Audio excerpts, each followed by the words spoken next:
saya sesi ini biar terganggu.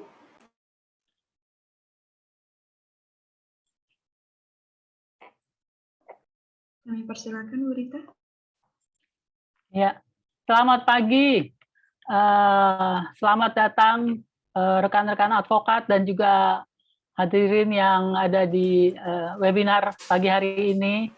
Senang sekali kita bisa bergabung di webinar Meeting of Mind tentang Indonesia menyongsong masa depan di hari ketiga. Saya kira cukup banyak yang sudah bersiap-siap untuk hadir di sini. Mudah-mudahan kita bisa menggunakan kesempatan dengan baik. Dan saya perkenalkan, nama saya Rita Serena Kolibonso, advokat dari Pradi, RBA, dan saya sebagai di Pradi, saya sebagai Ketua Dewan Kehormatan Daerah DKI Jakarta. Senang sekali kita bisa bergabung di sini. Dan pada tema hari ini terkait tema spesifik bar examination menuju standar internasional. Semula ada 4 orang narasumber yang akan berbagi materi di sini ya, yang akan berbicara. Tapi sampai sejauh ini ada 2 yang sudah confirm akan bersama kita. Mungkin kalau 2 ya mungkin bisa lebih pendek lagi, tapi tentunya tidak mengurangi antusias semuanya. Selamat pagi, selamat datang kepada yang pertama ya, Insinyur Esterina Deruru, Dewi Kusumaruru SH, yang berdiri di Jakarta Selatan, dan juga rekan advokat saya dari Pradi. Kemudian yang kedua, selamat datang kepada abang dan advokat kita, Dr. Burhan Bariba, SHMH, yang domisilinya di Medan ya Pak ya? Ya, siap Bu. Selamat datang. Terima kasih Bu Rita, selamat pagi. Sukses ya. selalu buat kita, salam sehat. Salam sehat. Selamat pagi Kak Esterina. Selamat pagi, suara saya terdengar jelas? Mungkin mudah-mudahan bisa terdengar dengan baik. Oke, makasih. Ya, nah kita akan bersama-sama, pertama nanti seperti sesi yang sebelumnya, kita akan mendengarkan pemaparan dari masing-masing pembicara di sini selama sekitar 15 menit. Dan kemudian dari pemberian materi yang pertama, kemudian yang kepada yang kedua, dan nanti kemudian kita akan mengadakan sesi tanya-jawab yang diharapkan bisa juga komentar, yang kemudian mohon disampaikan secara singkat, dan kemudian kejelasan dari siapa yang berbicara. Kalau untuk meminta kesempatan berbicara bisa dengan raise hand, atau juga bisa menulisnya di kolom chatting, nanti panitia akan membantu untuk memberikan informasi siapa yang akan gilirannya. Jadi aturan mainnya demikian, mudah-mudahan kita bisa bersama-sama menggunakan waktu dengan baik. Yang pertama saya akan memperkenalkan dulu pembicara pertama kita. Demikian, yaitu seperti tadi saya katakan, ini rekan saya ini adalah seorang insinyur juga, advokat juga gitu ya. Jadi Insinyur Esterina Dewi Kusumaruru SH, yang ulang tahunnya 16 Oktober nanti, dia pekerjaannya advokat juga, arsitek juga, mediator, kurator, pengurus dalam kepailitan. Ya, tentunya kalau lihat dari tugasnya, kantornya pun juga ada 2 ya Kak. Kantor law office dari Ruru and Partners sebagai founder ya, dan juga pemilik dari kantor arsitek PT Andesit Nata Deka. Ya, dengan latar belakang secara singkat aja mungkin karena memang CV-nya lumayan panjang ya, dengan begitu panjang pengalamannya. Pendidikannya dari Sarjana Hukum Fakultas Hukum UI, sama-sama nih kita alumni ya. Kemudian juga insinyur arsitek dari ITB ya. Jadi tentunya pengalaman organisasinya terkait dengan 2 bidang itu, baik itu bergabung di AAI, Pradi ya sejak tahun 2000, kemudian Ikatan Arsitek Indonesia, ya, IAI, Ikatan Alumni Fakultas Hukum UI, Ikatan Sarjana Hukum Indonesia, ILUNI UI, Asosiasi Kurator dan Pengurus Indonesia atau Pradi RBA, yang jabatannya terakhir di Pradi RBA adalah Bendahara Umum selama 2 periode terakhir, dan juga Ketua Panitia Ujian Profesi Advokat Pradi, ya, yang sangat relevan dengan topik kita hari ini. Begitu panjang pengalaman dari rekan Esterina ini, tentunya, nah ini, kita di tema ini kita akan masuk ya, mungkin nanti dengan dua-duanya, kita akan mendengarkan pokok-pokok pikiran dari para pembicara kita, bagaimana konsep yang ideal bagi bar examination menuju standar internasional. Jadi ujian advokat, ujian organisasi advokat ini, dan juga bagaimana sih upaya strategis dari organisasi yang selama ini dilakukan dalam merumuskan bar examination. Jadi sama dengan tujuan dari webinar kita selama 3 hari ini, sebenarnya kita bermaksud untuk membuat ruang bersama untuk menggali pokok-pokok pikiran tentang nomenklatur yang tepat bagi organisasi advokat di Indonesia sebagai organ negara, dan juga dengan maksud adanya kesepakatan bersama dan satu untuk mewujudkan organisasi advokat yang berintegritas dan akuntabel sebagai advokat Indonesia dapat respon perkembangan zaman dan bersaing secara internasional. Jadi saya kira saya akan kasih kesempatan pertama kepada rekan Esterina. Silakan berakhir pada Esterina. Silakan, Kak. Terima kasih Kak Rita Serena Kolibonso. Selamat pagi rekan-rekan semua. Pada kesempatan ini saya ingin menyampaikan topik bar examination menuju standar internasional. Saya bagi dalam hal ini sistematiknya, satu adalah pengantar. Silakan. Next. Pengantar. Terus yang kedua adalah mengenai pendidikan profesinya, ketiga materi ujian advokat, terus bagaimana menyusun dengan standar internasional serta kesimpulannya. Next. Pengantar. Advokat adalah orang yang berprofesi memberi jasa hukum, baik di dalam maupun di luar pengadilan yang memenuhi persyaratan berdasarkan ketentuan undang-undang ini. Jasa hukum adalah jasa yang diberikan advokat berupa konsultasi hukum, bantuan hukum, menjalankan kuasa, mewakili, mendampingi, membela, dan melakukan tindakan hukum lain untuk kepentingan hukum klien. Untuk menuju pada bar examination, maka kedua hal di atas haruslah dibuat sebagai pijakan. Next.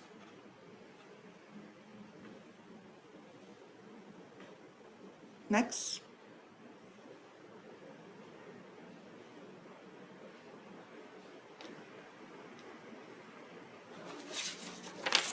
Mengenai pendidikan profesi, ini kelewatan, Mbak. Mundur dulu satu.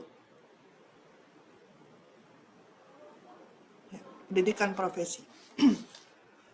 Pasca putusan MK nomor 95/PUU/14/2016 pada pokoknya menegaskan bahwa pendidikan khusus profesi advokat dilaksanakan dengan kerjasama dengan pengadilan tinggi yang fakultas hukumnya minimal terakreditasi B.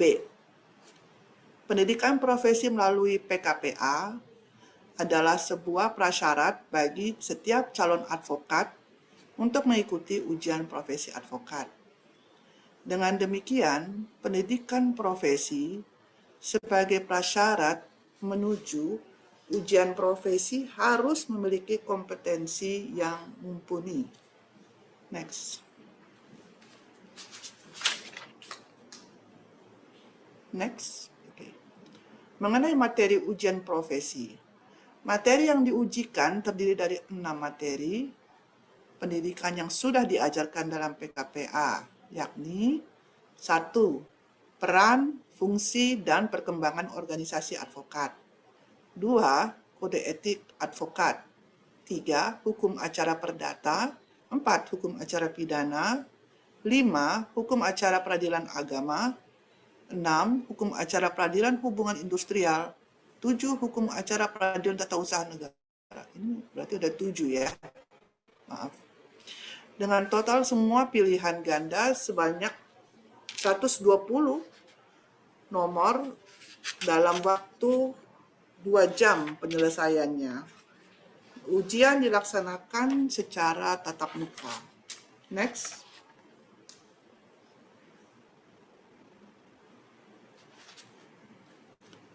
Mengenai kesimpulan, dibutuhkan sebuah riset yang komprehensif untuk mengkomparasi bar examination di Indonesia dan negara lainnya, misalnya Asia, Eropa, dan Amerika, untuk menyesuaikan dengan standar internasional. Organisasi advokat harus memulai menyusun modul dan panduan yang mumpuni sebagai bentuk konsep ideal bagaimana bar examination dilakukan. Dan dibutuhkan pelibatan kalangan akademisi dan pihak yang berkompeten lainnya, misalnya Mahkamah Agung, agar dapat memberikan masukan secara komprehensif. Demikian paparan yang kami sampaikan. Silakan Pak Burhan untuk yang kemudian. Terima kasih. Ya, terima kasih Ibu Esterina. Sebelum Pak Burhan ya, mungkin terima kasih dulu atas apa yang disampaikan tadi. Padat ya, dan beberapa poin saya kira penting, dan saya kira ada banyak beberapa akan terinspirasi kepada mereka yang hadir di sini untuk memberikan pertanyaan atau komentar, karena saya yakin bahwa semuanya kalau yang advokat hadir di sini pasti pernah mengikuti ujian sebagai prasyarat untuk menjadi advokat seperti yang tadi disampaikan oleh Ibu Esterina Deruru ya. Saya kira demikian, nanti kita bisa mendalaminya lebih lanjut. Selanjutnya saya akan memberi kesempatan kepada Bapak Dr. Burhan. Di sini sebelumnya saya perkenalkan dulu Dr. Burhan Sida Bariba SHMH, kelahiran Samosir, ulang tahunnya 12 Juni ya, udah dekat ini ya. Oke, kita akan merayakan nanti dalam waktu dekat dengan latar belakang pendidikan dari Fakultas Hukum USU Medan di tahun 98. Dan kemudian juga Institute of Business and Management Global Medan di tahun 2001, dan pasca sarjana Magister Hukum Bisnis dari FH UGM di tahun 2007, dan juga tentunya doktornya diambil dari Ilmu Hukum Bisnis dari Fakultas Hukum UGM di tahun 2018. Kita bangga sekali di sini, berarti dengan pengalaman yang cukup panjang dari Dr. Burhan di sini, termasuk diantaranya sebagai advokat dan konsultan hukum sejak tahun 92 sampai sekarang, konsultan dan juga pemberdayaan SDM di tahun 96 sampai dengan sekarang, ketua forum konsultan hukum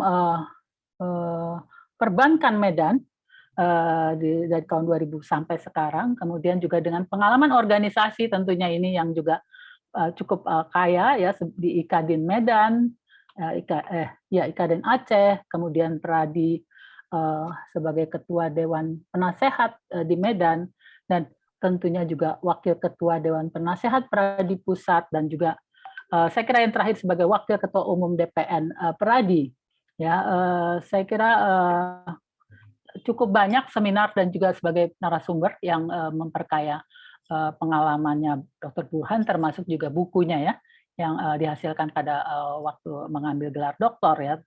Saya kira saya akan beri kesempatan kepada Dr. Burhan yang juga tentunya akan berbicara dengan topik yang sama, dengan menggali beberapa hal yang tadi saya kemukakan terkait dengan konsep yang ideal bagi bar examination menuju standar internasional, dan bagaimana sih upaya strategis dari organisasi advokat dalam merumuskan bar examination ini.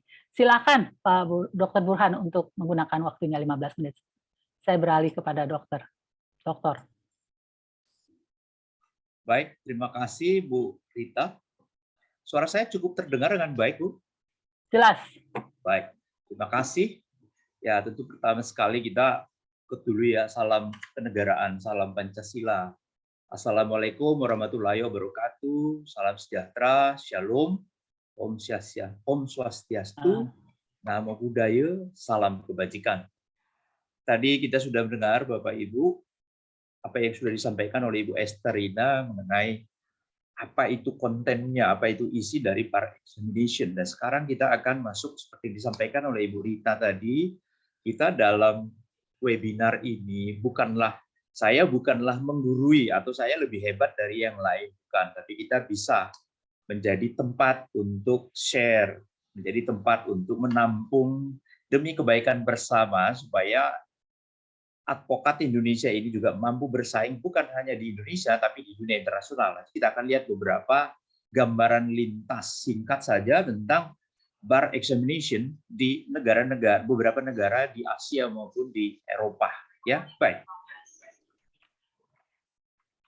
Nah, istilah bar itu resmi dipakai oleh OA. Di Indonesia sebenarnya masih advokat ya, advocate. Tapi sebenarnya sudah pakai juga itu bar. Karena Indonesia juga anggota dari International Bar Association ya. Nah, ini kita tidak membahas secara banyak, ini cuma hanya sedikit. Kalau kemarin saya mendengar di dalam pemakalah-pemakalah sebelumnya bahwa kalau di Amerika lawyer itu disebut the legal profession. Jadi sangat terhormat ya. Bahkan saya membaca bukunya, kalau di Amerika, seseorang yang mau jadi advokat itu ditelusuri dulu. Ada semacam fit and proper test, dikunjungi keluarganya. Gitu loh. Jadi keluarga yang calon advokat itu dikunjungin. Bisakah jadi contoh, bisakah jadi teladan atau tidak? Atau justru nanti ya ada tanda tanya besar akhirnya ikut membuat semakin keruhnya advokat itu ya. Baik. Kemudian kita tahu kan beberapa presiden Amerika itu latar belakangnya adalah advokat. Ya. Nah, ini kalau di Inggris lain lagi ininya. Tetapi kita akan lihat ke depannya bagaimana kita di Indonesia. Saya kira saya nggak usah bahas lebih panjang ya, nanti bahannya mungkin bisa di-share kalau peserta mau dan seterusnya. Kita lanjut, bagaimana pengalaman di Australia itu? Ya, ada beberapa contoh yang kita akan lihat ya di sini. Di Australia itu pengalaman tentang bar examination itu yang pertama kita lihat dulu di Australia. Di Australia itu ada 3 hal utama yang harus diperhatikan setelah seseorang itu masuk dalam practical legal training. Ya, ada 3 hal yang harus ini. 1, praktek hukum. Ya, yaitu di dalamnya termasuk pembuktian. Ya, itu pembuktian. Kemudian yang kedua, prosedur. Kemudian yang ketiga, etika profesi. Tadi Bu Esther sudah menyampaikan substansi dari ujian yang ada di PKPA di Indonesia ini. Nah, ini 3 hal ini menjadi bagian penting kalau bar examination di Australia. Nah, sekarang kita lihat lagi di negara lain lagi, New South Wales. Ya, di New South Wales itu kita juga melihat di sana ada hal-hal penting ya yang harus diikuti sebelum seseorang itu menjadi advokat. Ya, ada di sana dia harus mengikuti apa-apa. Misalnya dia harus mengikuti setelah berakhirnya bar practice course, maka dia harus mengikuti persidangan semu, menjadi pihak-pihak dalam perkara dan berargumentasi. Jadi ini penting supaya nanti ketika di pengadilan ini menyangkut juga soal ya contempt of court, soal substansi yang diperkarakan, jangan pertanyaannya A jawabannya lain gitu ya. Ini juga bagian dari ini. Nah, nanti kita lihat beberapa hal dari beberapa contoh yang kita bisa lihat ini. Bagaimana dengan di Indonesia?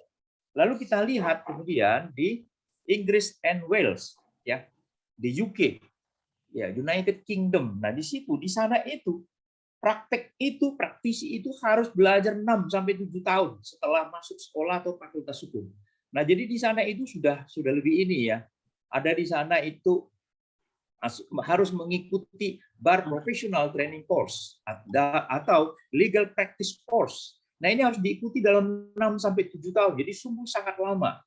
Nah, Bapak Ibu tahu biaya yang dibutuhkan untuk penyelesaian seseorang untuk menjadi minimal menjadi advokat muda dulu itu dibutuhkan 40.000 sampai 50.000 pound sterling. Wah, itu berapa itu? Kalau 50.000 pound sterling dengan harga 19.000 sekian sekarang ini mungkin hampir 1 miliar ya. Nanti kita akan lihat. Ternyata ada rupanya organisasi advokat ya. Kita berharap di Indonesia itu sudah akan berakhir bahwa ada orang mau melakukan ujian UPA. Pesertanya 50 misalnya, tapi yang lulus 56 gitu. Ini sangat disayangkan ya. Lalu kadang-kadang ada di flyernya ditulis setiap peserta PKPA UPA pasti lulus lah. Piye Ibu? Tadi Ibu Esther sudah menjelaskan itu beberapa kriteria itu kan. 120 soal yang multiple choice dalam 2 jam ya itu kan minimal lebih dari separuh dong harusnya kan. Tapi di dalam flyer itu sudah ditentukan setiap yang ikut UPA pasti lulus. Lah, tuh. Kita sangat menyedihkan. Makanya kita senang ya, kita bangga bahwa ada Mind of Meeting ini. Apa sih sumbangsi kita? Apa kontribusi kita untuk kemajuan ke depan advokat di Indonesia ini? Baik, kita lihat lagi. Nah, negara tetangga kita yang terdekat di Singapura ya. Di Singapura itu harus menyelesaikan beberapa persyaratan, yaitu mengikuti ujian dan lulus bar examination Singapura. Tetapi di sana kandidat sarjana hukum itu harus dari sekolah. Tadi Bu Esther katakan terakreditasi minimal B ya. Sekolah hukum yang di sana itu ya harus punya akreditasi tinggi seperti kita kan tadi putusan MK menyatakan minimal akreditasinya B ya. Nah, di Singapura sudah lama mengikuti hal yang sama. Maka di sana itu kita lihat ininya ya. Baik. Kemudian ketiga hal ini yaitu menjadi persyaratan menjadi advokat di Singapura. Satu, mengikuti ujian dan lulus dari bar examination Singapura. Lalu kemudian menyelesaikan 6 bulan kontrak dalam firma lokal gitu. Tapi dalam masa waktu 6 bulan itu 3 bulan dia sudah harus bisa ya. Kandidat itu bisa mendaftar kepada organisasi advokat. Jadi artinya dia seperti kita di Peradi kita ini kan ada magang ya, ada advokat junior tetapi harus didampingi oleh advokat seniornya. Nah, itulah kira-kira bandingan. Nah, satu lagi yang terakhir di Amerika, kita lihat di Amerika itu bagaimana di sana bar examination ini ya. Examination di sana itu lebih ketat lagi. Bahkan di sana itu seperti di awal saya katakan tadi itu kalau advokat itu di sana disebut legal profession ya. Jadi itu sangat terhormat dan sangat informatif ya. Nah, kita di Indonesia ini coba kita lihat bagaimana kita ke depan. Harapan kita ini bukan mimpi, tapi harapan tujuan kita bersama supaya kita berdiri sejajar dengan advokat konsultan hukum dari negara lain ya. Itu harapan kita. Nah, setelah selesai webinar ini kita berharap itu akan terjadi peningkatan yang signifikan dari sisi kualitas bukan kuantitas. Kalau di awal kemarin Pak Ketum katakan kita tidak mengejar kuantitas, tapi lebih mengejar kualitas. Karena seringkali juga kalau kuantitas itu ya hampir sama dengan partai politik atau ormas yang lainnya, padahal kita di OA ini organisasi advokat Peradi tidak seperti itu halnya. Ya, baik kita lihat hampir seluruh persyaratan di beberapa negara seperti yang kita sudah lihat di atas tadi bahwa itu dilalui oleh calon advokat Indonesia. Tapi sekarang aplikasinya piye gitu loh. Aplikasinya gimana? Lalu apa yang membuat advokat Indonesia seperti kalah, seperti ya, bukan kalah, seperti. Nah, kita tahu juga bahwa advokat kita di Indonesia ini juga banyak menjadi konsultan hukum perusahaan dari luar negeri dan seterusnya ya. Baik, seharusnya tidak ada. Kenapa tidak ada? Asalkan hal ini kita lakukan bersama. Advokat mengerjakan pekerjaan dengan baik. Kemarin sudah dibicarakan. Nah, Ibu Rita ini kan Ketua Dewan Kehormatan Daerah DKI. Saya juga Ketua Dewan Kehormatan Sumatera Utara. Nah, kalau semua pekerjaan itu dikerjakan dengan baik, harusnya tidak ada kerjaan dari DK itu ya.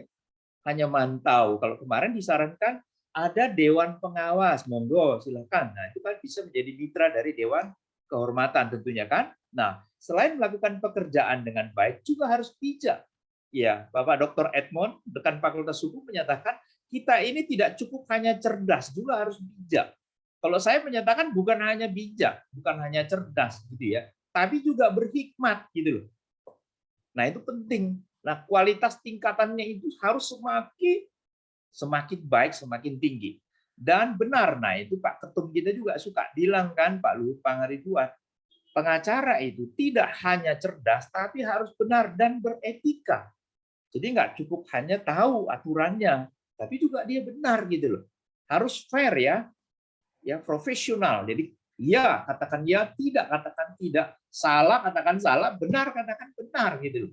Jadi jangan sampai kliennya sebenarnya sudah salah, tapi dipaksain dalam tanda kutip harus dibebaskan, harusnya enggak ya. Nah itu kemudian serta memahami advokat merupakan pekerjaan yang mulia dan terhormat. Nanti kita akan bahas sedikit tentang hal apa sih substansi dari officio mobile ini ya. Baik, ini saya mencatat, ini hanya pendapat pribadi dari beberapa hal yang saya baca, saya ikut ya. Kapasitas yang harus dimiliki oleh advokat profesional menurut saya ada 15. Ya. 1, taat hukum. Jadi kita tidak bisa hanya ngajarin orang hukum, tapi kita nggak taat. Ya, contoh kecil, kalau kita bawa kendaraan atau berkendara, jangan karena mentang-mentang mobil kita mobil mewah, lalu di jalan raya ada lampu merah, traffic light, ditabrak saja. Ketika ditanya oleh polisi lalu lintas, malah debat. Dia katakan, kamu nggak kenal dengan saya si Anu gitu. Lalu ada yang lain lagi, pengalaman teman saya dulu di Manado ini, Bu Esther di Manado ya. Dia kirain traffic light itu ketika di stop oleh polisi lalu lintas. Kenapa kamu tidak berhenti di situ? Itu kan lampu merah. Dia katakan, maaf Pak polisi, saya pikir itu tadi lampu disco. Ini ngawur ya orang. Padahal bukan itu ya, ketahuan orang itu sering di tempat disco kali ya. Baik, yang kedua juga bijak. Ya, itu bijak. Jadi bukan hanya cerdas ya. Kemudian yang ketiga berintegritas ya. Yang keempat jujur, yang kelima adil, yang keenam nasionalismenya tinggi gitu loh. Jadi itu ada peribahasa Indonesia menyatakan gini kan, right or wrong is my country kan. Jadi jangan sampai kita mengolok-olok negara kita di negara lain demi sesuatu hal yang lain yang ingin didapatkan, jangan begitu ya. Juga persisten atau cerdas. Ya, tadi Bu Rita katakan ya, saya sudah mencapai gelar doktor S3, kebetulan juga mengajar S1, S2 di USU. Tapi saya merasa bahwa apa yang saya dapatkan sekarang masih banyak yang kurang. Jadi nggak pernah berhenti, tetap harus belajar. Makanya advokat tak boleh berhenti. Jangan merasa karena sudah senior atau karena sudah menangani banyak perkara lalu berhenti. Kita harus ingat bahwa salah satu yang dinamis itu adalah undang-undang dan peraturan, bisa berubah setiap tahun, setiap waktu malahan ya. Baik, kemudian berwibawa. Nah, saya pernah menegur teman saya di Medan, ada orang yang akan dilantik menjadi advokat, diambil sumpahnya, saya mohon maaf, menurut saya sebagai ketua DK, ini juga sesuatu yang penting saya katakan. Misalnya, dia laki-laki tapi punya rambut panjang dan dikucir. Saya tegur dia. Nah, kalau seperti ini kan tidak berwibawa ya. Lalu kemudian kita juga, jangan kita kalah berwibawa dengan hakim misalnya. Dia pakai jubahnya yang hitam begitu, dan yang berdasi merah dan putih seperti itu ya. Perpaduannya begitu. Harusnya kita juga lebih hebat dari mereka. Saya ketemu Bu Rita, Bu Esther, beberapa di pengadilan, ya ternyata banyak juga hakim yang tidak persisten ya. Ya, kurang membaca kali ya, mungkin dan seterusnya. Tapi ke depan ini bisa kita ini jangan sampai advokat itu jangan sampai kalah dengan hakim, karena advokat ini adalah penegak hukum yang tidak dibayar, tak ada di dalam APBN dianggarkan pembayarannya kan. Nah, tapi dia juga harus membaca. Kemudian pandai bergaul ya, pandai bergaul ini yang dimaksudkan seperti apa? Bukan berarti bergaul dengan apa namanya misalnya dengan lain jenis lalu diumbar foto-fotonya, bukan. Pandai bergaul yang dimaksud di sini adalah hidup harmonis gitu ya dengan semua orang, dengan tukang parkir juga. Kita kalau memang kita harus bayar parkir di jalanan, bayar parkirnya. Jangan karena hanya nilainya mungkin 5.000, 10.000 kita cuekin. Nah, enggak seperti itu juga ya. Kemudian menguasai teknologi dan psikologi. Nah, ini penting. Teknologi nggak bisa. Tadi Bu Esther bilang dengan Bu Rita, kita kan jarang ketemu sekarang ini karena keadaan kondisi. Tapi sekarang kita juga harus menguasai teknologi kan. Psikologi juga kita harus belajar bagaimana ngadapin atau ketemu dengan klien. Ada kalanya klien itu dia hanya bicara tentang kebenaran dia, padahal salahnya dia nggak ngomong. Nah, kemudian juga cepat mendengar, lambat bertindak. Jadi jangan langsung keburu-buru seperti itu. Dengerin dulu secara komprehensif supaya jelas. Kemudian jadi teladan. Nah, jadi teladan ini bagi bawahan, bagi tim satu kantor, bagi anggota-anggota advokat dan seterusnya. Juga beretika gitu kan. Nah, kami dulu waktu saya masih pengacara praktek disebut, kami diajar oleh senior kami hormat. Bukan seniornya gila hormat, tapi kami harus menghormati. Karena mereka itu memberikan kepada kami pengajaran dan contoh, gitu ya. Jadi kami juga harus beretika. Tidak harus memberikan sesuatu kepada yang bersangkutan, tapi cuma selamat pagi Bang, selamat pagi Pak, selamat siang dan seterusnya. Kelihatannya itu sudah ini ya. Mungkin kita perlu belajar kepada Jepang gitu ya. Perdana Menterinya pun dia melaksanakan bo, tahu ya bo. Bo itu dia tiap kali melakukan ini, dia harus memberi hormat dan tunduk sebentar. Nah, itu rasa etikanya dan hormatnya begitu ini ya. Kemudian memahami minimal 3 bahasa ya. Jadi kalau bisa minimal 3 bahasa lah. 1 bahasa Indonesia udah pasti ya advokat, kemudian bahasa Inggris. Ya karena itu lebih banyak di dunia ini bahasa Inggris sebagai bahasa internasional. Kemudian bahasa Belanda. Kenapa? Karena orientasi hukum kita kan dari Belanda, minimal itu bisa lah ya. Kalau ditambah lagi nanti misalnya bahasa Batak, bahasa Chinese, ya bahasa Manado, Mongol lah itu tambahan ya.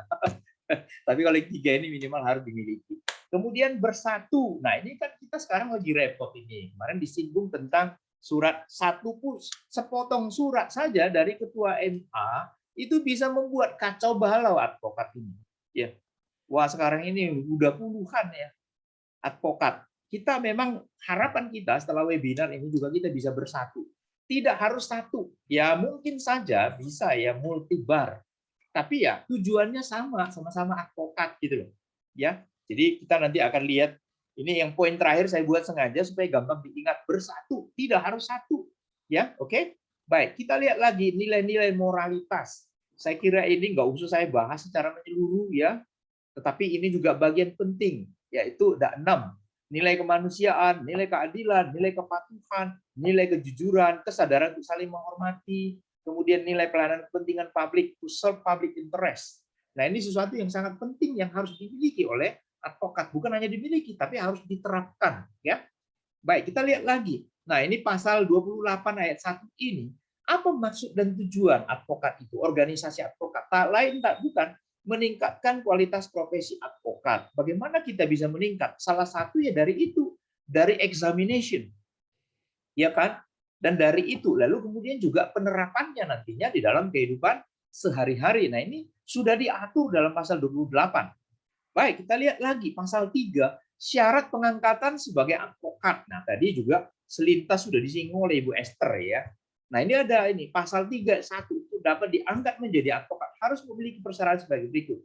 WNI bertempat tinggal di Indonesia, tidak berstatus sebagai pegawai negeri atau pejabat negara, berusia sekurang-kurangnya 25 tahun. Nah, kalau bisa ke depan karena ada rancangan kan ya, rancangan undang-undang advokat saya usulkan karena kemarin disinggung juga dari pembicara sebelumnya, ada orang udah pensiun dari salah satu instansi tertentu lalu dia jadi advokat. Kalau saya menyarankan mungkin ya berusia sekurang-kurangnya 25 tahun dan setinggi-tingginya 40 tahun untuk kali pertama dia menjadi advokat gitu loh. Nanti ada orang yang udah umurnya 60 gitu kan. Nah, kadang-kadang kita khawatir bahwa yang sudah usia pensiun dari instansi lain, misalnya dari APH lainnya misalnya, dia nanti bisa jadi bukan jadi advokat tapi jadi markus gitu loh. Kan repot, bisa merusak secara keseluruhan advokat itu. Kemudian berijazah sarjana berlatar belakang pendidikan tinggi hukum sebagaimana dimaksud dalam pasal 2 ayat 1.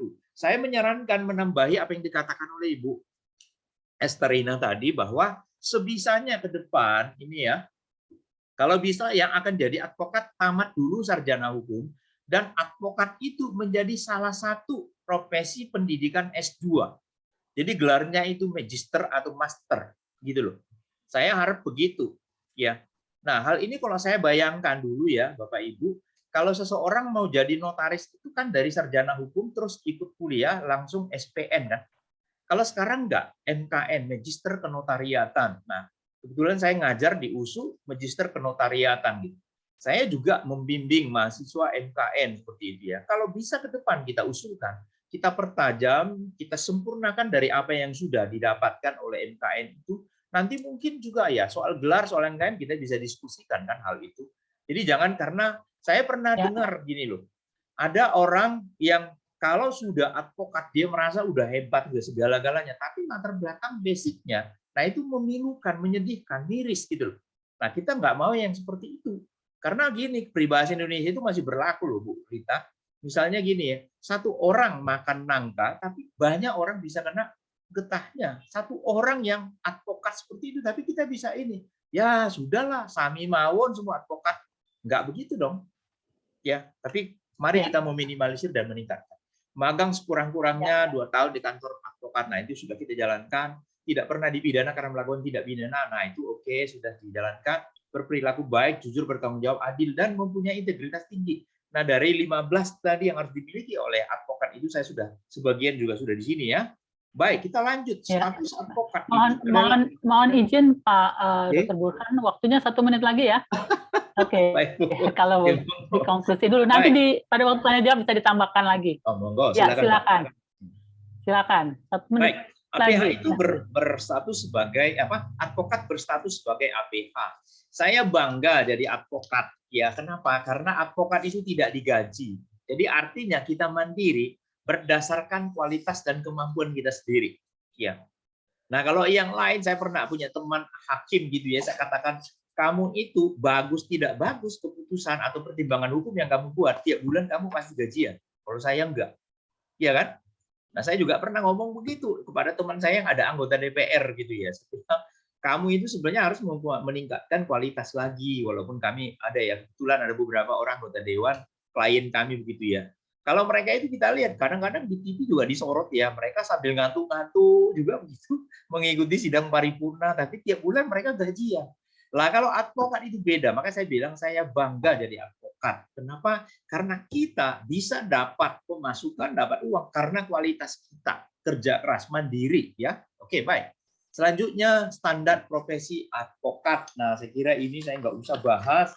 Di situ ada sesuatu yang penting menurut saya yang disampaikan oleh Siddhartha dengan mengutip pendapat dari Frans Magnus Suseno. Itu bagus sekali ya, tapi next time mungkin kita bisa belajar itu ya, kita pelajari, kita pertajam lagi tentang hal-hal seperti itu ya.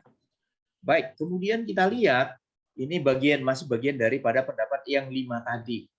Nah, kita lihat standar profesi. Nah, ini pun kita bisa lihat ya, apa kita ke depan ya. Berani berbuat dengan bertekad untuk bertindak sesuai dengan tuntutan profesi, sadar akan kewajibannya, memiliki idealisme yang tinggi dan seterusnya ya. Baik. Nah, rekomendasi kami menuju rekomendasi advokat menuju standar internasional ada 3. 1, mari kita secara bersama-sama. Tadi saya katakan bukan hanya kita yang ikut webinar ini, tapi semua yang merasa advokat. Ayo kita lakukan riset komprehensif ya untuk mendapatkan kualitas advokat yang mumpuni serta tetap officium nobile dan dapat memenangkan kompetisi di dunia internasional. Nah, ini 1. Jadi ayo kita buatkan riset. Tentu kita ini pernah masuk di perguruan tinggi, pasti tahulah kriteria dan metode riset itu seperti apa. Lalu nanti kita kumpulkan. Harapan saya setelah webinar ini, advokat itu bersatu kembali. Bersatu itu tidak harus single bar, bisa multi bar. Tapi tergantung kesepakatan kita lah ya. Oke, baik. Kemudian yang kedua, PKPA diharapkan semakin lebih berkualitas dan kedepannya menjadi program pendidikan profesi advokat yang setara dengan pasca sarjana. Itu yang saya katakan tadi. Kalau bisa, kalau dia sudah lulus dari advokat itu PKPA, UPA, nah dia juga nanti akan menjadi ini. Tentu ada beberapa persyaratan yang harus diikuti. Yang terakhir, diperlukan pelaksanaan bersama-sama pendidikan berkelanjutan bagi seluruh advokat. Tadi saya sudah singgung, advokat jangan merasa sudah pintar. Belum. Karena tiap hari ada perubahan, ya perubahan kejadian maupun perkembangan ilmu pengetahuan. Kita tidak boleh statis, tapi harus dinamis. Ya, saya kira begitu, Bu Rita. Terima kasih. Mohon maaf kalau ada kata-kata yang salah, keliru. Monggo, silakan saya kembalikan kepada Ibu Rita. Terima kasih. Terima kasih, Bapak Burhan. Terima kasih ya untuk panjang lebar sampai dengan rekomendasi yang disampaikan. Saya kira kita semua yang hadir di sini masuk ke dalam sesi ini punya kebanggaan terhadap profesi advokat.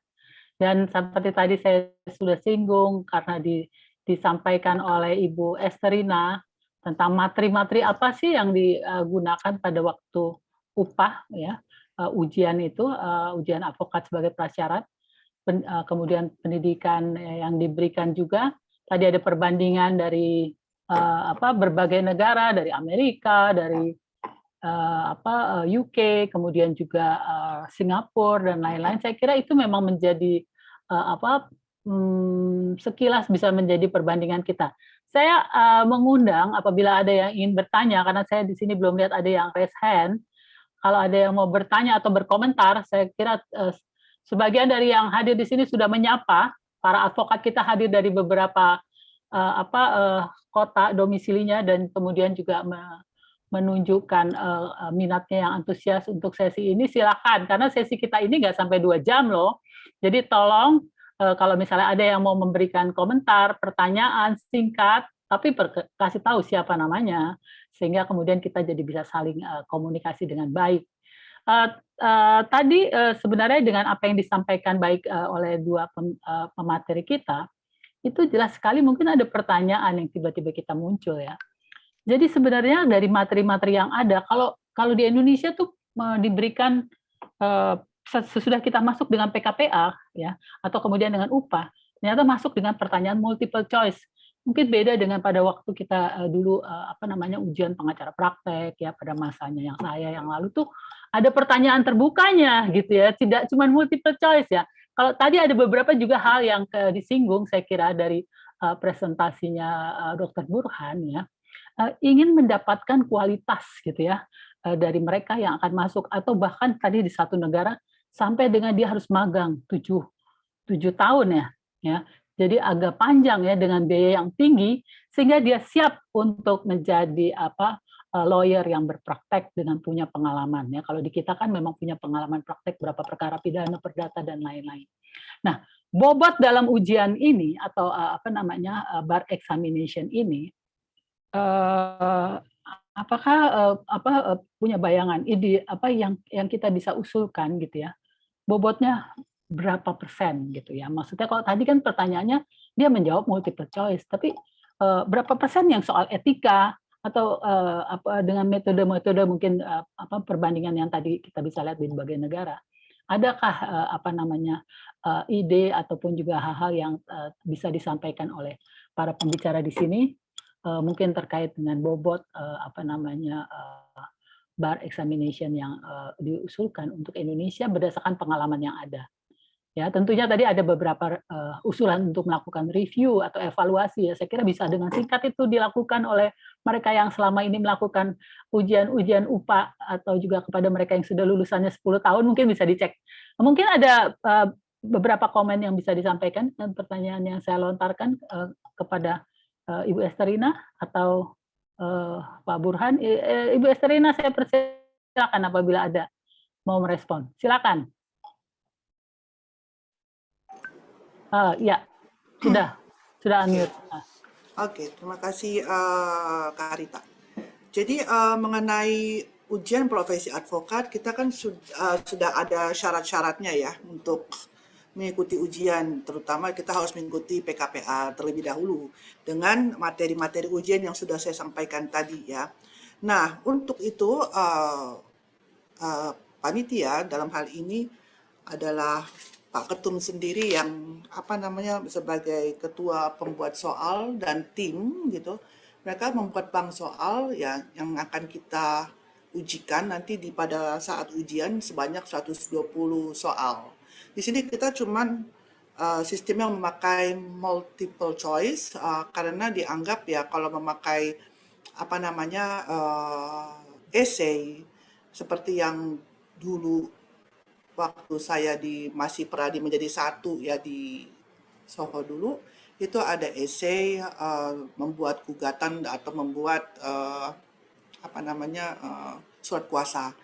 Nah, di sini kita menghilangkan essay tersebut ya, karena menurut hemat kami sebetulnya khawatirnya nanti setiap korektor apapun yang itu nanti membaca ini asumsinya beda dengan jawaban daripada yang menjawab ya gitu, calon advokat itu.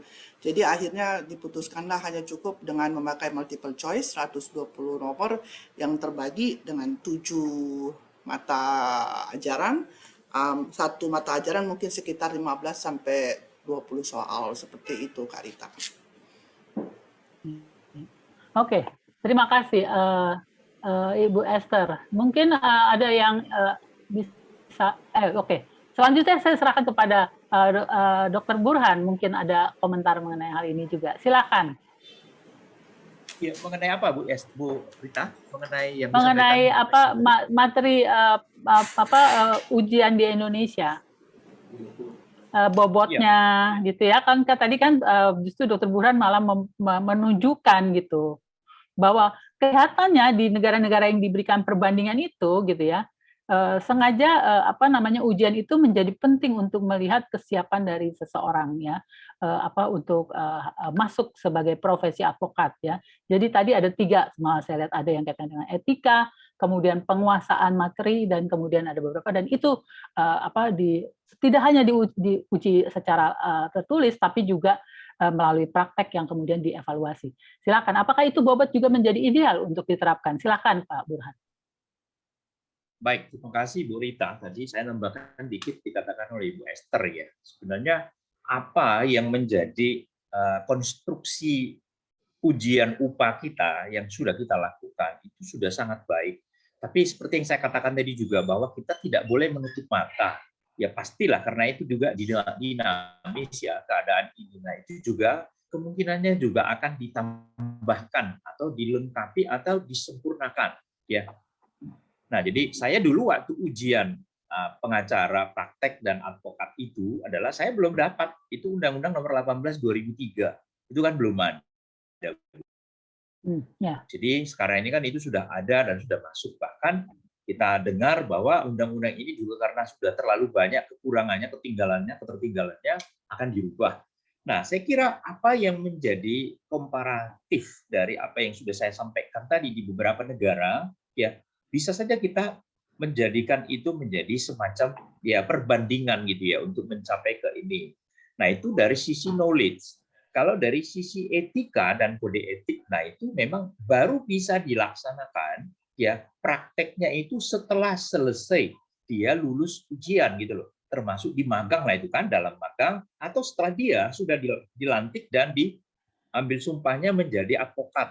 Nah, itu etika itu harus semakin dipertajam, harus semakin disempurnakan. Jadi soundingnya, warningnya tentang etika itu, kalau dalam kode etik kita kan dikatakan etika itu, kode etik itu adalah sumber hukum tertinggi kan bagi kita kan dalam sikap perilaku sehari-hari, baik menghadapi rekan sejawat, baik menghadapi rekan APH lainnya, maupun menghadapi klien gitu kan. Nah jadi saya kira apa yang dikatakan oleh Ibu Esther tadi itu sudah ini, tetapi kita jangan menutup mata. Mungkin ada hal-hal lain yang kita bisa tambahkan, sempurnakan nantinya di sana, dengan harapan bahwa itu bisa menjadi modal kita untuk mampu bersaing dan berdiri sejajar dengan advokat lain atau konsultan hukum lain di Indonesia, bahkan di dunia internasional malah saya pikir seperti itu ya. Oke, saya kira itu tambahan dari saya, Bu Rita. Ya, terima kasih Pak Burhan. Di sini ada beberapa pertanyaan nih. Saya sebenarnya mau open mic nih, kasih kesempatan kepada Davidson Simanjuntak dan juga kepada siapa nih satunya lagi, Andi Hadi Bowo. Apakah Anda ingin open mic untuk bicara? Saya persilakan loh. Ini ada pertanyaan dan komentar yang juga bisa didengar oleh semuanya. Saya silakan, apakah bisa dibantu oleh panitia? Andi Hadi Bowo, apakah Anda mau open mic, raise hand, saya kasih kesempatan di sini. Bagaimana? Dan juga Davidson Simanjuntak, ada pertanyaannya nih terkait dengan tadi ada juga komentar dari siapa ini? Kurnia Zakaria. Oke. Bagaimana? Apakah ada yang masuk panitia? kalau belum ada, nanti saya akan bacakan saja. Andi Hadibowo, ya, ini dia menyampaikan bahwa bisakah ujian advokat itu dirancang seperti debat presiden Amerika, dilempar suatu isu atau perkara hukum, kemudian diflorkan, diberikan kepada peserta untuk mengelaborasinya seperti orang memberikan orasi politik. Nah, jadi kerinduan untuk bicara di situ akan terlihat wawasan pengetahuan hukumnya dan kemampuan artifisialnya kali ya. Nah, kemudian juga di sini terima kasih ya, ada pertanyaan Andi Hadibowo, kalau misalnya ada komentarnya tadi ada yang mau dilengkapi nanti bisa tambahkan di chatting atau nanti saya kasih kesempatan. Davidson Simanjuntak ya memberikan komentar. Mungkin perlu materi khusus untuk menjadikan advokat demokratis mau mendengar orang lain dan taat asas, tidak membuat pradi menjadi terpecah-pecah. Nah, ini komentar sekaligus curhat ya. Oke. Dan juga di sini Kurnia Zakaria mengatakan, saya setuju soal ujian advokat, esai, karena saya sebagai akademisi, di akademisi juga, bisa melihat calon advokat menguasai materi atau tidak. Kedua, saya juga melihat PKPA menjadi lahan bisnis organisasi advokat, jadi gitu ya. Oke, jadi Andi Hadibowo, terima kasih ya, Anda tidak bisa open mic ya, karena masalah dengan perangkatnya. Oke, tadi soal kemampuan analitikalnya. Oke, ya, jadi saya kira ada beberapa komentar nih ya. Saya akan serahkan kepada dua pemateri kita kalau mau memberikan tanggapan, silakan loh. Gimana, Kak Esther, ada yang mau dikomentari atau mau direspon? Siap, itu. Sendiri dulu. Oke. Oke, bisa Kak, Ibu Esterina? Ya, tadi saya pertanyaannya nggak kelihatan di sini, Kak. Jadi susah Enggak saya ya, ini. enggak kelihatan ya di chatting nggak ya. kelihatan. Iya. Oke. Bisakah ujian advokat itu dirancang seperti debat presiden? Oke. Kemudian Oke. itu merespon perkara hukum sehingga kemudian itu. Oke. Silakan. Dari siapakah ini, Kak? Dari Andi Hadibowo. Oke. Andi Hadibowo. Oke, Pak Andi Hadibowo, terima kasih ini atas masukannya. Nanti kita coba pelajari dulu ya Pak, karena kan selama ini kita memang modulnya hanya tertulis gitu, tidak ada secara lisan. Tapi tidak tertutup kemungkinan untuk kedepannya ya kita evaluasi dulu, nanti kita diagnosis dulu bagaimana supaya nanti bisa terrealisasi lah ujian secara lisan tersebut ya, walaupun ya mekanismenya seperti apa nanti kita pelajari dahulu, begitu Pak ya. Ya, terima kasih Kak Esther. Mungkin Pak Burhan bisa merespon juga beberapa hal yang lain juga tadi ada. Ada yang setuju tuh soal esai. Silakan. Baik Bu Rita. Nah, pertanyaan dari rekan Andi Hadibowo itu ya. Nah, memang kalau kita buat seperti debat calon presiden Amerika itu memang kerepotan ya. Repotnya ini loh. Walaupun itu ide baik ya, artinya begini, kalau hanya untuk satu advokat kita lakukan seperti itu, kita bisa makan waktu berapa lama, Mas? Ya kan begitu ya. Nah, tapi itu poin itu, nah mungkin apa yang dikatakan oleh Mas Davidson Simanjuntak itu mungkin ke situ ini. Siapa yang akan menjadi, ya contoh misalnya menjadi calon ketua umum DPN Pradi. Nah, dia juga kita suruh debat dulu gitu loh, ya kan? Supaya ketahuan. Lalu kemudian kalau sudah terpilih, jangan seenak-enaknya saja, ya, jangan menjadi pemecah belah, gitu loh, ya kan? Lalu kemudian kalau ini tadi saya katakan di awal kan Pak hukum tadi ya, kalau hanya 2 periode ya wis lah, 2 periode kan wis. Kasih dong kesempatan sama yang lain, kasih dong kesempatan sama saya gitu loh. Kasih kesempatan sama Bu Rita jadi ketua umum, Bu Esther gitu loh. Jadi kita sama Mas David, Mas Andi gitu loh. Jadi jangan yang itu aja gitu. Ya, karena kita dulu belajar di ilmu negara kan ada itu ya.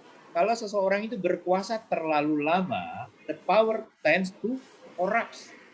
Ya, itu repot itu. Iya kan? Nah, jadi kalau saya pikir usulan dari Mas Andi ini seperti dikatakan oleh Bu Esther tadi ya kita tampung. Tapi kelihatannya kalau untuk satu persatu daripada calon advokat itu repot. Tapi kalau tadi usulan yang saya katakan seperti di Amerika, kalau kita misalnya seseorang advokat itu akan menjadi advokat, calon advokat itu jadi advokat, itu di sana ditelusuri latar belakang keluarganya gitu. Lah kita di sini kan hanya pejabat tertentu kan, misalnya setingkat menteri atau setingkat apa namanya kemarin Kapolri gitu kan, atau setingkat Panglima TNI gitu loh.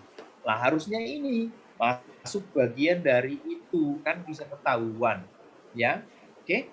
Nah, kemudian sekaligus saya kira itu bisa menjawab dari usulan pertanyaan Mas Adi dengan Mas Davidson Simanjuntak ya. Boleh saja materi khusus itu boleh saja, tapi itu kembali lagi kepada soal momen dan juga soal kesempatannya gitu ya. Nah, kalau itu bayangkan Mas, kalau kita misalnya seperti pengalaman ya, kalau ujian advokat itu upah, kalau 50-50-nya kita bikin itu berapa hari, Mas? Mungkin nggak selesai juga kan ya. Lalu kemudian juga, ya tadi sudah diungkap oleh Ibu Esther bahwa setelah selesai ujian upah, kalau dia lulus dengan kriteria yang sudah ditetapkan sedemikian rupa ya, sesuai ketentuan yang berlaku, masih ada kesempatan magang. Ya, di dalam magang 2 tahun itu tentunya advokat senior akan membawa calon advokat ini, advokat junior ini untuk beracara. Jadi seperti kami di kantor kami ada beberapa advokat magang, kami bawa juga mereka untuk diperkenalkan tentang persidangan itu kayak apa. Kemudian menyusun jawaban, gugatan dan seterusnya, kita juga ini. Kemudian juga kita suruh dia juga dengar kalau misalnya ada pemeriksaan saksi atau debat dengan dengan majelis hakim gitu loh.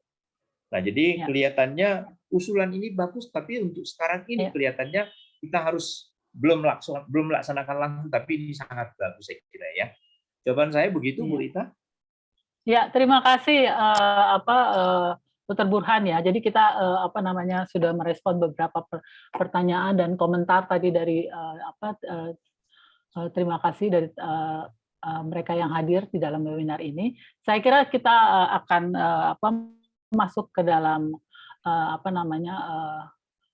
closing statement ya, yang saya akan minta mungkin 2 menit saja dari masing-masing pembicara. Jadi sebenarnya simpulnya apa nih ya, atau kalau memang ada yang mau disampaikan di dalam statement penutupnya, saya undang. Silakan Ibu Esterina untuk memulainya. Oke, terima kasih Kak. Jadi mengingat sekarang begitu banyaknya organisasi advokat yang ada di Indonesia, konon di atas 40 organisasi katanya ya. Nah itu ya kita sebetulnya mesti melakukan semacam evaluasi lah untuk bar exam itu ya secara komprehensif, terus mendiagnosis apakah bar exam itu sudah sesuai dengan standar internasional seperti itu. Yaitu itunya ya Tapi untuk di dalam intern kita sendiri kita juga harus mengevaluasi apakah kita punya bar exam untuk rekrutmen advokat itu sudah pas, sudah mumpuni sehingga kita bisa menciptakan advokat yang officio nobile seperti itu. Terima kasih Kak Rita. Ya, terima kasih Kak Esterina. Selanjutnya saya akan minta kepada Dr. Burhan, silakan untuk closing-nya. Ya, baik Mbak. Ya, saya berpikir seperti ini ya. Jadi ini ide cemerlang ya, bagus dari Pradi RBA yang dipimpin Pak Luhut Pangaribuan ya. Ini sudah meletakkan dasar penting untuk kembali kita bersatu sebagai advokat. Ya. Saya katakan begini, contohnya Mbak Rita. Tidak seperti tubuh kita ini ya, tidak semua harus jadi kepala. Tangan juga dibutuhkan, kaki juga dibutuhkan, telinga juga dibutuhkan, mulut juga dibutuhkan, mata juga dibutuhkan, dan seterusnya gitu loh. Jadi jangan maksain diri harus jadi ketua, nggak harus. Ya, nah kemudian, ayo mari kita sama-sama semua advokat ini bersatu kembali. Artinya bukan harus single bar, mungkin multi bar juga oke. Tapi standarnya itu, standar upahnya jelas, tadi sudah diungkap, sudah diurai. Kemudian juga saya sudah menambahkan beberapa komparatif dari negara lain, gitu kan. Lalu kemudian kode etiknya juga harus sama, gitu kan. Dewan kehormatannya juga harus sama. Di dalam satu webinar, Mbak Rita, saya pernah ditanya, Pak, sekarang kan organisasi advokat itu banyak, lebih dari satu. Kalau si A misalnya telah diperiksa oleh DK, disimpulkan bahwa dia bersalah, lalu dia pindah dari organisasi A kepada organisasi advokat B. Bagaimana itu, Pak? Saya katakan begini, ya, bahwa yang dikenakan sanksi bukan organisasinya, gitu ya. Jadi kalau dia pindah pun organisasi, yang dikenakan sanksi itu adalah pertanggungjawaban pribadi. Kemanapun dia pindah, ke OA manapun dia tetap kena sanksi. Makanya dari Dewan Kehormatan itu kan ada aturan yang menyatakan bahwa kalau seseorang itu terkena sanksi, maka DPN harus menyurati instansi terkait, memberitahu bahwa si A tadi itu sudah terkena sanksi dengan buktinya dan seterusnya. Jadi dia kalau mau pindah monggo, tapi dia pertanggungjawaban pribadi sama kayak pidana kan. Lah kalau dia pidana misalnya dia berbuat di Indonesia, dia pindah ke Singapura, memangnya bisa lepas? Enggak juga kan, apalagi sekarang lebih gampang karena Indonesia sudah menandatangani ekstradisi dengan Singapura gitu loh. Nah, kemudian yang kedua, Mbak Rita, dengan teman-teman semua yang ikut peserta ini, ayolah kita. Kalau ada sumbangsi terbaik, monggo silakan dikumpulin, diinikan gitu loh. Nanti saya saran kalau bisa ini pertemuan ini berkala, Mbak Rita. Ya tidak harus tiap bulanan atau berapa, mungkin sekali setahun gitu ya. Supaya kita ini bisa nampung gitu, bisa hidup. Nah, kemudian yang lain, kalau di Inggris tadi, yang tadi 6-7 tahun itu Mbak Rita bukan magang, Mbak. Dia sekolah, ya. S1-nya itu mungkin 3 tahun, dan dia sampai 7 tahun selesai, itu sudah sekaligus dia menjadi magister atau master. Ya. Ya, jadi biayanya juga yang 40.000 sampai 50.000 pound sterling itu untuk kuliah S1-nya dan kuliah S2-nya yang spesifikasinya advokat gitu. Ya, apakah di Indonesia nanti itu bisa menjadi masukan? Saya kira oke, ya. Jadi saya kira ayolah sekali lagi juga ayo kita sama-sama ya siapapun pokoknya kita asal namanya advokat monggo ayo bersatu. Nah, kalau dari advokat organisasi lain mau gabung ke DPN Pradi RBA, monggo kita terbuka ya dengan senang hati. Ya. Saya kira ya, gitu. terima kasih. Sekali lagi, mohon maaf kalau ada kata yang salah atau keliru, tapi semuanya itu adalah dengan tujuan dan motivasi yang baik, benar gitu loh ya, kemajuan bersama. Terima kasih Bu Rita, kami kembalikan. Ya. Terima kasih Dr. Buhan. Saya kira apa yang tadi disampaikan oleh dua pemateri kita jelas ya, semangatnya Indonesia kaya dengan pengalaman melakukan bar examination. Tadi dikatakan ada 40, setidaknya ada 40 organisasi advokat yang sudah melaksanakan itu dengan sudah melakukan pengulangan dengan materi-materi yang dirasa cukup baik ya. Tentunya sudah saatnya untuk melakukan review, evaluasi, apalagi udah ada feedback seperti yang disampaikan tadi oleh para hadirin yang memberikan komentar, ada yang mengusulkan ya di mix aja. Ada yang esai, ada yang multiple choice gitu kan, bahkan mungkin tadi yang debat itu mungkin di PKPA-nya gitu kan. Saya ingat ada juga pengalaman-pengalaman di lembaga bantuan hukum yang juga melakukan pendidikan-pendidikan untuk meningkatkan kualitas pelayanan bantuan hukum, pelayanan profesi jadi supaya profesional. Tapi saya kira catatannya yang tidak boleh lepas adalah materi tentang etika profesi ya, yang kalau di profesi lain juga ada, tapi saya kira itu juga menjadi satu kekuatan dan kemudian bagaimana kita bisa merefleksikan atau memperbaiki. Tadi ada beberapa rekomendasi sebenarnya tidak hanya melakukan review secara komprehensif terhadap materi dari bar examination untuk meningkatkan standar, dan kemudian kita bilang standar internasional sehingga kita kemudian juga bisa bersama-sama memberikan penghormatan terhadap profesi ini. Dan juga tadi ada usulan juga karena lihat dari pengalaman kaitannya dengan pendidikan berkelanjutan.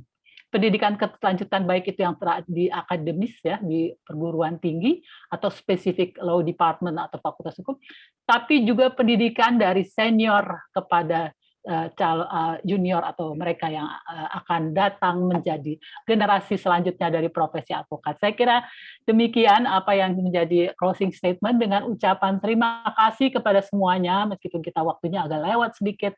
Panitia mohon maaf ya, tapi terima kasih. Tadi ada yang nanya juga tuh nomor teleponnya Dr. Burhan segala macam, nanti tolong dikasih tuh di chat ya. Terima kasih kepada semua yang hadir. Kalau bisa panitia silakan, kalau ada yang mau dibikin foto bersama di sini silakan, dan kemudian juga saya akhiri dengan ucapan terima kasih. Semoga kita semua sehat dan kemudian kita tetap berkarya dengan menjaga kehormatan profesi dan saling menjaga etika komunikasi sehingga kemudian kita tidak ada yang tersakiti dan tetap sehat lahir batin. Oke, terima kasih kepada Ibu Esterina Ruru dan juga Dr. Burhan ya, dan juga kepada panitia. Saya pamit.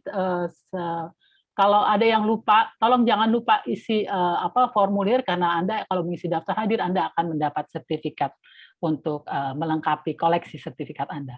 Oke, baiklah kalau gitu semua sudah mengirim. Terima kasih. Saya kembalikan kepada panitia. Selamat siang. Terima kasih Bu Rita, terima kasih Bu Esther. Terima kasih panitia, rekan-rekan. Terima kasih. Terima kasih Karita, Pak Burhan, Dan panitia rekan-rekan semua, dan rekan-rekan yang lain. Terima kasih. Iya, terima kasih sama-sama.